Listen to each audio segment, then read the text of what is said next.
Good evening and welcome to Tucker Carlson Tonight. Within minutes of the Parkland, Florida massacre, our media identified a villain. It wasn't the 19-year-old who actually pulled the trigger. CNN actually published a piece last night scolding the president for calling him crazy. That was a slur, according to them. You know, the real killer, the media told us, was the NRA, along with millions of law-abiding gun owners. Blood was on their hands. Well, a few days later, now that we have some facts, it turns out it's not so simple.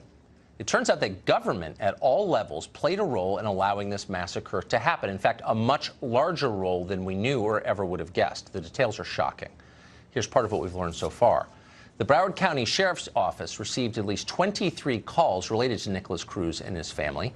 In 2016, a deputy was told directly that Cruz was threatening to shoot up his school, the one he shot up, and had taken photographs of himself with firearms. That information was forwarded to Deputy Scott Peterson. That name sounds familiar. That is the exact security guard at Stoneman Douglas High School who hid outside during the shooting and refused to go inside as 17 people were murdered. Apparently doing nothing was a habit of Peterson's. President Trump weighed in on him today on his way to CPAC. Watch. When it came time to get in there and do something, he didn't have the courage or something happened. But he certainly did a poor job. There's no question about that. He was there for 5 minutes. For 5 minutes. That was during the entire shooting. He heard it right at the beginning. So he certainly did a poor job. But that's a case where somebody was outside, they're trained, they didn't react properly under pressure, or they were cowards. Scott Peterson may not have been the only coward on the scene. Brand new reports tonight suggest that 3 other Broward County deputies arrived at the school during the massacre but did not enter or attempt to pursue Cruz. Instead, they hid outside behind their vehicles until Coral Springs police officers arrived and found them.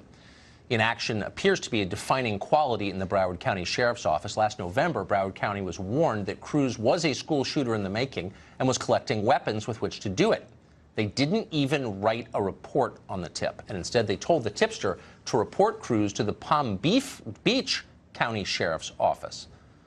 That's how local police responded, or didn't respond. The state wasn't much better. Later in 2016, despite evidence of suicidal behavior by Cruz and his expressed desire to buy a firearm, the Florida Department of Children and Families decided that somehow he was not a threat to himself or others. If they decided otherwise, Cruz would have been involuntarily committed and would have been barred from buying a gun. So in case you're wondering, how was this guy able to buy a gun? That's how. And then there's the FBI, the feds. In September 2017, the FBI was warned that a YouTube user named Nicholas Cruz, spelled correctly, had written this, quote, "I'm going to be a professional school shooter." He wrote that online. The FBI now says that was not enough information to identify who made that remark, and they were unable to investigate, despite the fact that Cruz gave his real name spelled in the unusual way that it is spelled.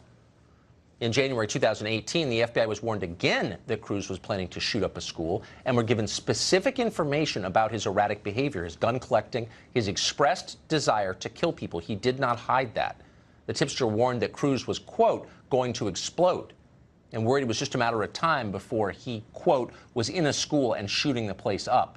The caller also told the FBI that she made the call because she wanted a, quote, clear conscience if he takes off and just starts shooting places up.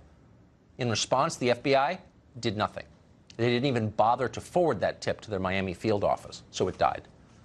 The school system failed as well, and badly. In 2013, school officials decided to radically cut down on in-school arrests, claiming that school discipline was racially biased. The school simply stopped referring students to police for assault and drug use and numerous other crimes, actual crimes. Total arrests declined from more than 1,000 a year to fewer than 400. So in spite of getting in trouble with school authorities repeatedly, Cruz was never arrested, he was never charged, never convicted, never stopped from buying a gun.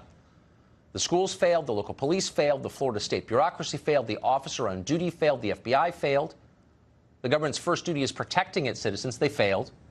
Ultimately, citizens have to defend themselves. The message could not be clearer, and yet the same government officials who failed to protect us are saying we don't have a right to protect ourselves.